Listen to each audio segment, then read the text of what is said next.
Hi, Amy and Daniel. This is your last story, or it's a poem actually, from Starlight 16A, First Day at School, because we did 16B already earlier. So it's a poem, First Day at School, and the poet there is called Roger McGough, and we'll have a little look at it now. A million billion willion miles from home, waiting for the bell to go. To go where? Why are they all so big, other children? So noisy, so much at home? They must have been born in uniform. Lived all their lives in playgrounds, spent the years inventing games that don't let me in, games that are rough, that swallow you up. And the railings, all around the railings. Are they to keep out wolves and monsters, things that carry off and eat children, things that don't take sweets from? Perhaps they're to stop us getting out, running away from the lessons. Lesson? What does a lesson look like? Sounds small and slimy. They keep them in the glass rooms. Whole rooms made out of glass. Imagine. I wish I could remember my name. Mummy says it would come in useful. Like wellies, when there's puddles, yellow wellies. I wish she was here. I think my name is sewn on somewhere. Perhaps the teacher will read it for me. Teacher, the one who makes the tea. Maybe the one who drinks the tea, as Harry Eaton used to say, teacher. So that's your poem, whatever you make of it. It looks like a pretty scary place, doesn't it?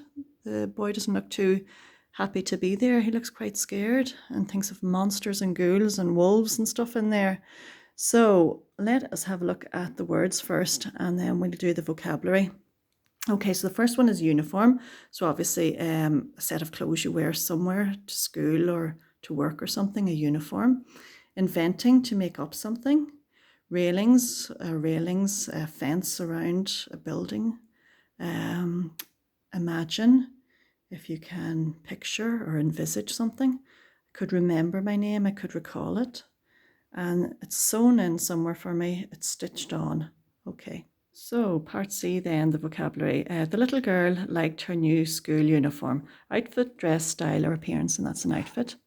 Number 2, Thomas Edison was famous for inventing things, dismantling, fixing, creating, or destroying, and that's C, creating. Number 3, I can't imagine what the future will look like. I can't know, envisage, determine, or invent, and that would be envisage. Number 4, can you remember the name of that film we saw? Imagine, predict, recall, or revise, and that's recall. Number 5, don't climb on the railings, the fence, the gate, the trees, or the goalposts, and that would be the fence. And number 6, Jess has sewn patches all over her jacket, glued, stapled, stitched, or placed, and that is stitched. And use a dictionary to look up the meanings of the underlined words. Write them in your copy well. We've done those now.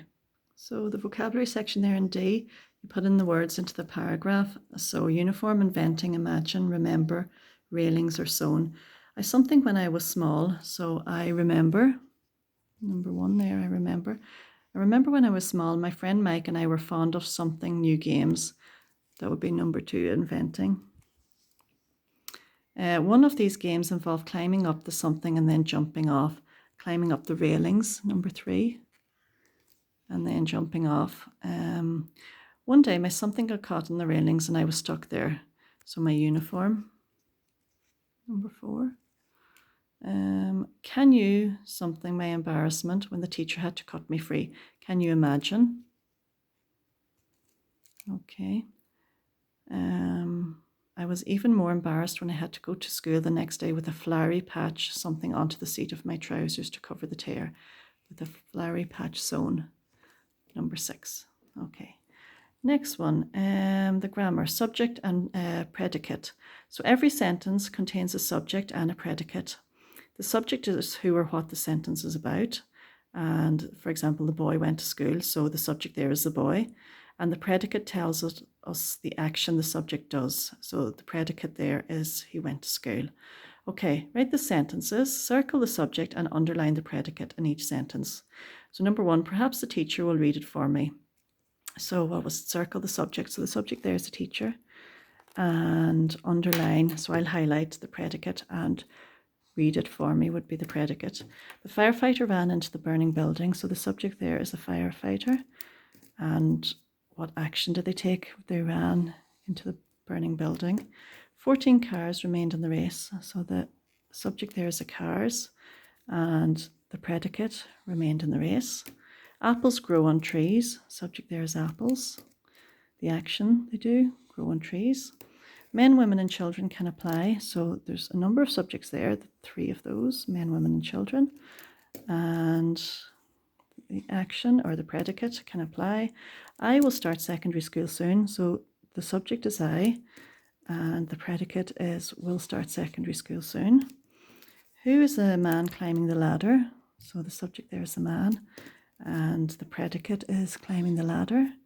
And the audience grew restless, waiting for the game to start. So the audience is the subject, and restless, waiting for the game to start, is the predicate. Change the subject in the first 4 sentences. So change the subject, so the person in that, and change the predicate in the last 4 sentences too. So the action. So you can do that as well.